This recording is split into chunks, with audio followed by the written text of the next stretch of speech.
Robert Louis Stevenson, the guy that wrote Treasure Island, had a great line in one of his other books. He says, "Sooner or later, we all sit down to a banquet of consequences." Oh boy, I just read you a couple consequences.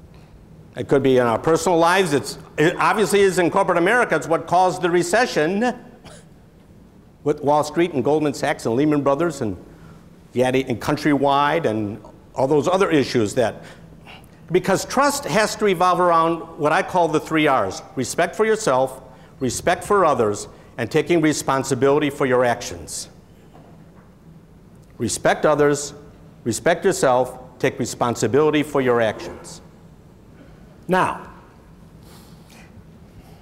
I try to teach that to my oldest two are daughters, and when they decided to go off to college, and they're 3 years apart, I had the same rule for both of them. Because we went to different schools and we looked, and I said, okay, here's the rule. I only pay for 4 years. I don't care how long it takes you to get out. I'm only paying for 4.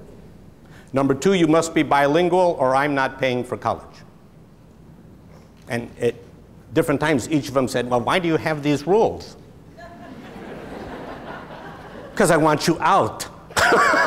Hot tubs coming in your room, pool table in yours, move. I wanted to keep them focused. The other rule that I had was C's and above I pay for, D's and below I take out of your savings account. Have a great fall.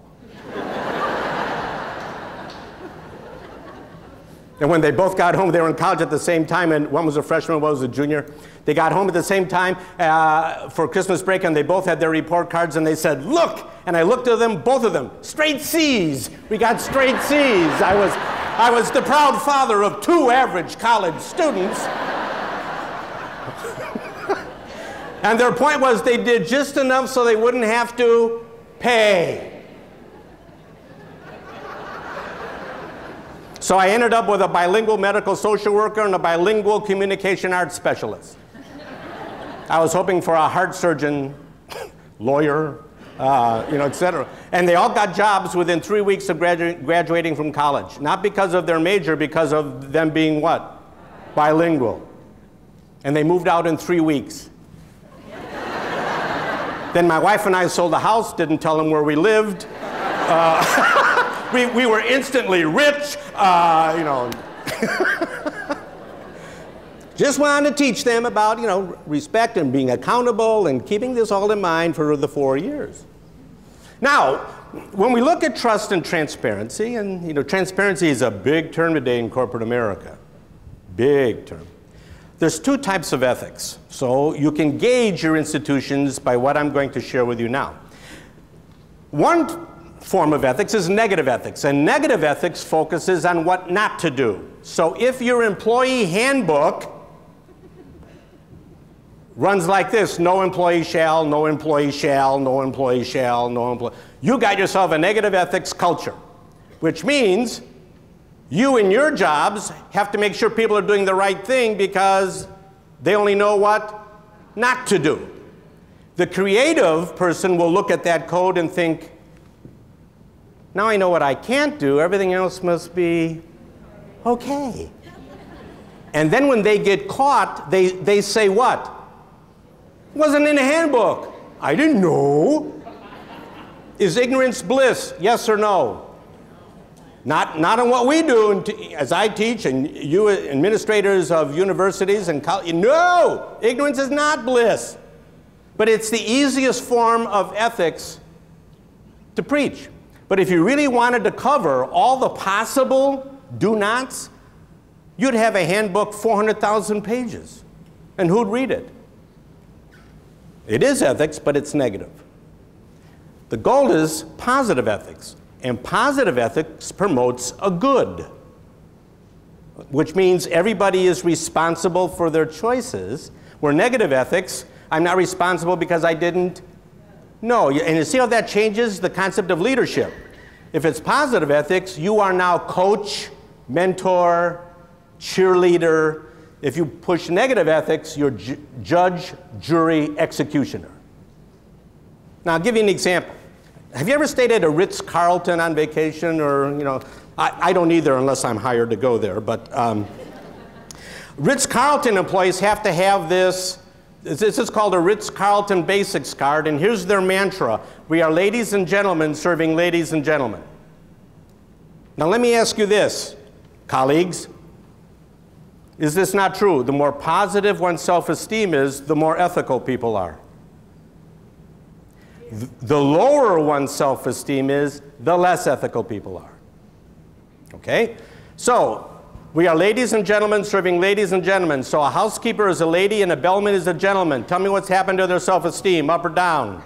Up. They have to memorize these 20 before they're allowed to interact with you. Now I'll just give you a couple. All employees will know the needs of their internal and external customers so that we may deliver the products and services they expect. See how it's stated? Here's number 8. Any employee who receives a customer complaint owns it. Whoa! So you don't send me to Brunhilde, you know, who's the floor supervisor, you fix it. Then I learned this personally. Escort guests rather than pointing out directions to another area of the hotel. Now, as you know, the airline industry has had a stellar record of being on time for the last 30 years. And so I was delayed going into West Palm Beach. I got to the Ritz-Carlton at 1 o'clock in the morning and my bladder overfloweth. I went to the bellman, quick, men's room. He goes, sir, I'll take you.